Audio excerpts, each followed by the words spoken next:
लेकिन जो प्रोस्टेट वाले होंगे उनका ब्लैडर क्योंकि खाली ही नहीं हो रहा, 200-150 ml तो उसमें भरा ही रहता है, तो वो फिर खाली नहीं हो रहा, तो वो बार बार जाएंगे, हर 5 मिनट, 10 मिनट, 15 मिनट, 20 मिनट बाद उन्हें पेशाब जाना पड़ता है। और जब मीडियन लोग के बारे में मैंने जिक्र करा, कभी कभी प्रोस्टेट ऐसा बढ़ जाता है कि वो पेशाब की थैली के अंदर चोंच की तरह बढ़ जाता है। तो जब वो ऐसा बढ़ता है तो वो इरिटेट करता है, तो ऐसे पेशेंट्स को वो पजामा खोलते खोलते ही पेशाब निकल जाता है, जिसको हम अर्जेंसी बोलते हैं।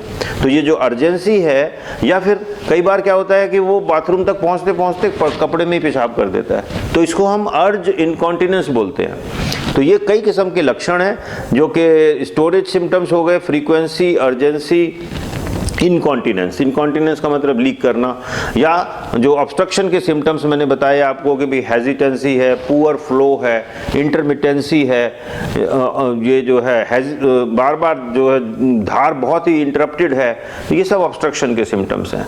तो ये दोनों, फिर उस सब से क्या होता है कि जो तीसरी बात होती है कि ऐसे पेशेंट्स को बार बार रात को उठना शुरू हो जाते हैं, नॉक्ट्यूरिया बोलते हैं उसको। तो हर कुछ घंटे बाद, 1 घंटे बाद, 2 घंटे बाद पेशाब के लिए जाते हैं। तो एक पूरा सिम्टम कॉम्प्लेक्स है जो ये बताता है कि भाई हमें प्रोस्टेट के बारे में अब डॉक्टर को दिखा लेना चाहिए। सर, इसके ट्रीटमेंट के लिए हमारे पास साधन कौन कौन से हैं? हाँ, ट्रीटमेंट में जो सबसे इम्पॉर्टेंट चीज़ है वो हमें उससे पहले डायग्नोसिस के बारे में समझना होगा कि डायग्नोसिस के क्या साधन है। और डायग्नोसिस के लिए जो सबसे इम्पॉर्टेंट मैंने बताया था, यूरोफ्लोमेट्री है, फिर अल्ट्रासाउंड है, रीनल फंक्शन टेस्ट है, PSA टेस्ट है। और जो साधन हमारे पास मैनेजमेंट के हैं उसमें दवाइयाँ बहुत अच्छी आ गई हैं। तो ऐसी दवाइयाँ हैं जिसको हम, पहला ग्रुप है जिसको हम बोलते हैं अल्फ़ा ब्लॉकर्स।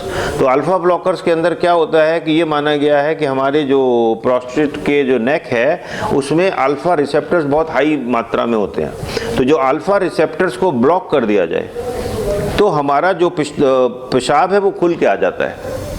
तो इसलिए अल्फ़ा ब्लॉकर कई किस्म के आते हैं, एक एल्फ्यूजोसिन है, टेम्सिलोसिन है, सिलोडोसिन है।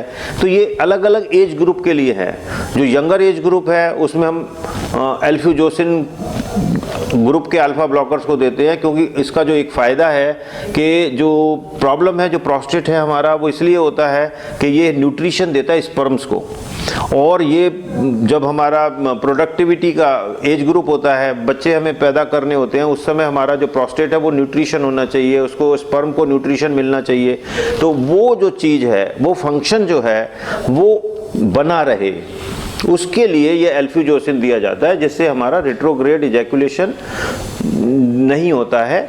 और लेकिन जब उम्र बढ़ जाती है, 60 साल क्रॉस कर जाते हैं, तो फिर जो दूसरा ग्रुप है टेम्सुलोसिन, उसको हम देते हैं, जिसमें कि सीमेन डिस्चार्ज नहीं होता है।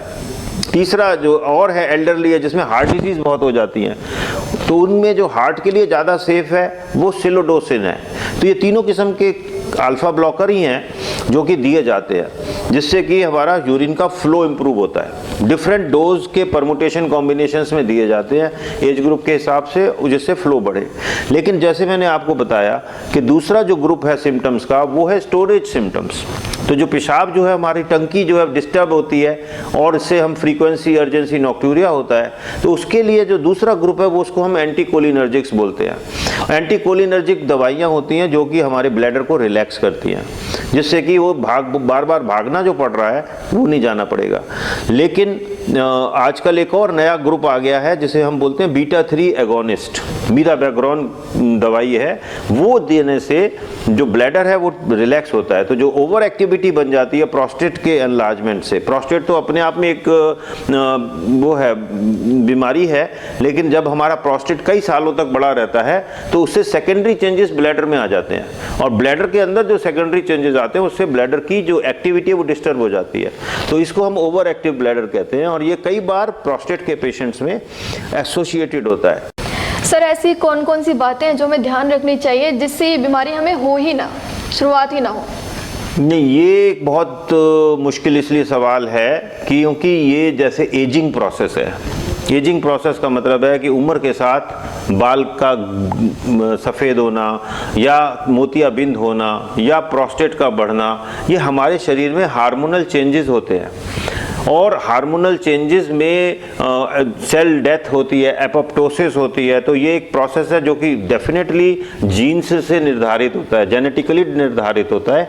और इसलिए क्योंकि कोई भी इसका ऐसा नहीं है कि भाई ये चीज़ ना खाओ या ये चीज़ खाओ तो प्रोस्टेट नहीं होगा, या ये दवाई नहीं खाने से नहीं होगा, ऐसा ये तो जेनेटिकली बना हुआ है और सिस्टम एजिंग प्रोसेस के साथ चलता है। इसीलिए मैंने बताया कि हमारे पास millions and millions of patients हैं जो कि उम्र के साथ 60 साल के बाद, 50 साल के बाद, 40 साल के बाद उनमें ये समस्याएं आती ही हैं और उसका समाधान करना ही पड़ता है। सर कई बार हमें ये बीमारी होती है और ठीक हो जाती है, मतलब हम लोग ट्रीटमेंट लेते हैं और दोबारा से बीमारी हो जाती है, ऐसा क्यों होता है?